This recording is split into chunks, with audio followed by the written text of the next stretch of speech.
Hey again, everyone, and welcome back to the channel for the next installment in our new figure showcase series, where we take a look at a newer figure that I'm adding into the collection.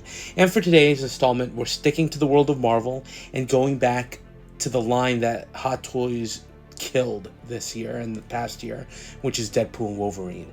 And in particular, we're going to be looking at the Blade figure from that movie. Now, lots of thoughts when it comes to the character itself, right?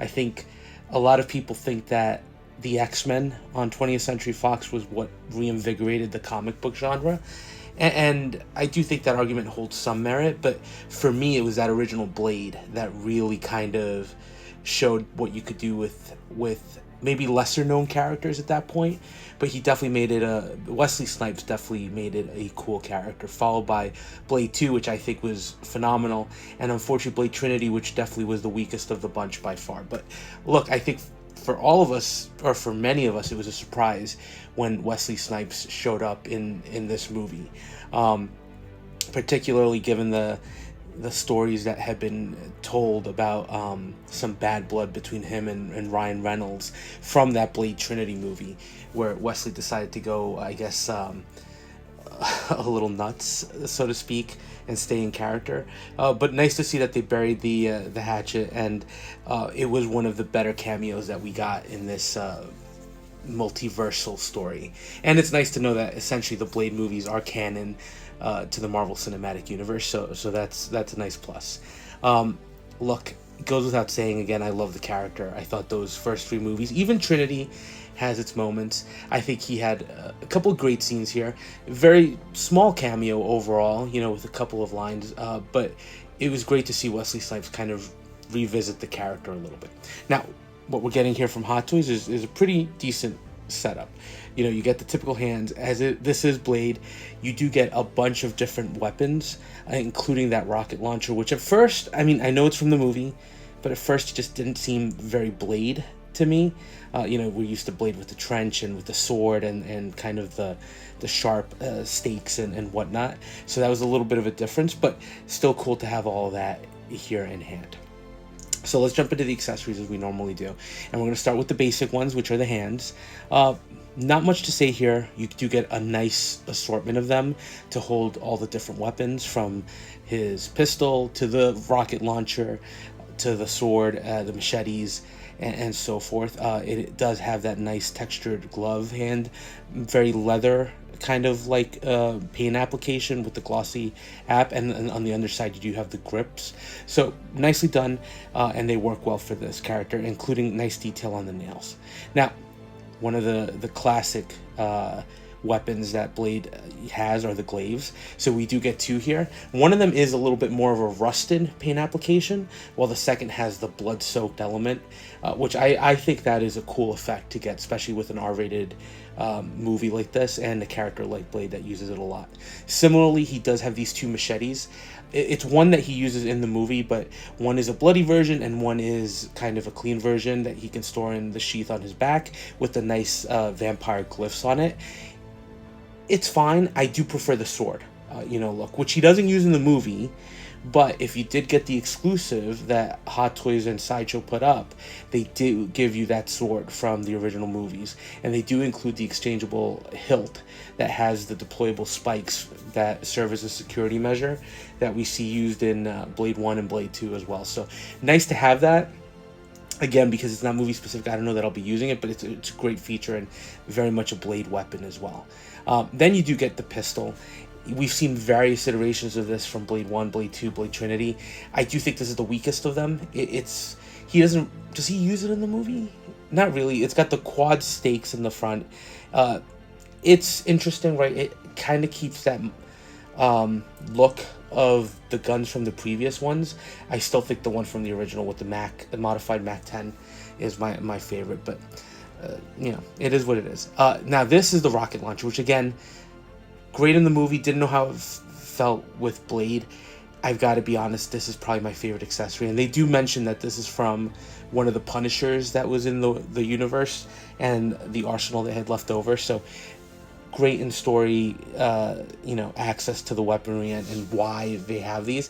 We have the smoke effect, which connects to the rocket that has these deployable kind of fins at the end.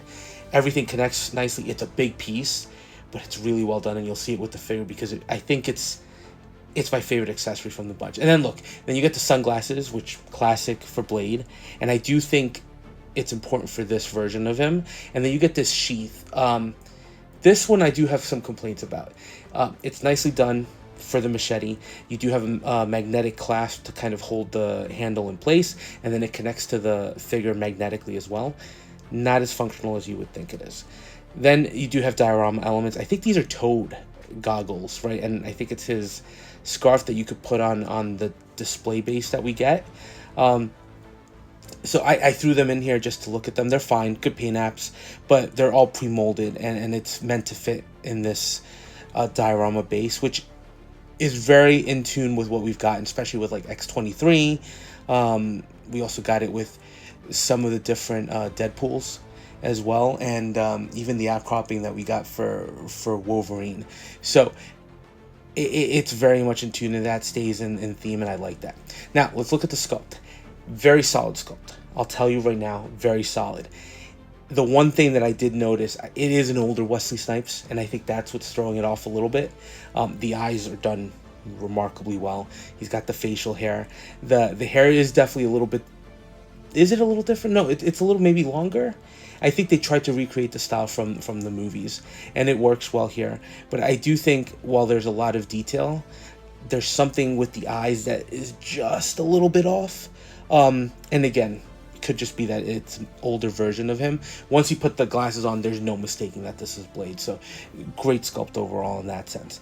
Now, as far as the figure, I will tell you, I have the concept art book for the movie. And while what we got is pretty decent, and it's very MCU Blade, there were other versions that still included a trench coat, that included some other styles that kind of maintain that look from the first set of movies. I think it's I'll accept that they did something different here with the armored version. He's still got the leather pants, right, which don't limit posability here. He's got a shirt with kind of a tactical vest on. The boots that we've come to expect, knee guards. It definitely is a more tactical version of Blade that we've seen in the past. So look, when you collect like I do and you have multiple versions of the characters, having those in the display definitely comes in handy. So I think there were other options that I liked more, but I can't complain. I think it's a great version of the character. Now this is where things go insane for me. This was the accessory that I didn't think I was going to use. If I tell you guys that putting this together, first of all, the fact that the figure can hold this pose is really, really solid, right? You have to use a display stand, I think, just to avoid him tipping over. But the fact that he can hold the rocket launcher, that you get the plume effect, and then you get the deployed rocket at the tip, hugely dynamic, very different. If you have the real estate, worth using.